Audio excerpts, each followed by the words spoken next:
Поклонувам на делото на словенските просветители. Ова беше тема на која пишуваа гостиварските основци и средношколци во рамките на конкурсот кој го објави Центарот за култура и Средното економско училиште. На литературниот конкурс може да учествуваат ученици и од основните и од средните училишта. Имаше голем број есеи, меѓутоа првичната комисија избра дел од нив, кои што вечер веќе настапат, а токму на оваа вечер ќе се оценува и настапот, односно начинот на презентација на есеот и содржината на есеот и ќе се доделат пригодни награди.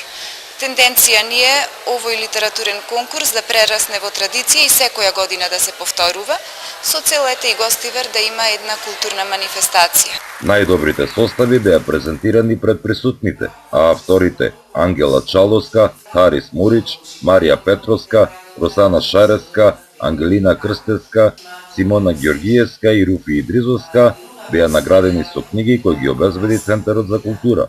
Буква по буква, цел лист. Лист по лист прават книга. Книга по книга, знаење. Како ветер што се стреми да исходне дрвјат, тие искоренјале писменост. Како морето што е неуморно блиска по карпите и ги делка дел по дел, така неуморно дел по дел, тие го описменија народот.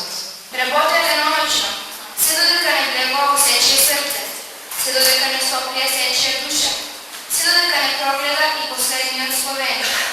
И јас сум дел од оваа приказна, и јас зборам со писмото што го создадоа светите браќа. Имам свет долг да го негувам и продолжувам нивниот пат. Предност оставија многу. Времето во кое што живееме сега и начинот на живот, писменоста е на најдесно ниво.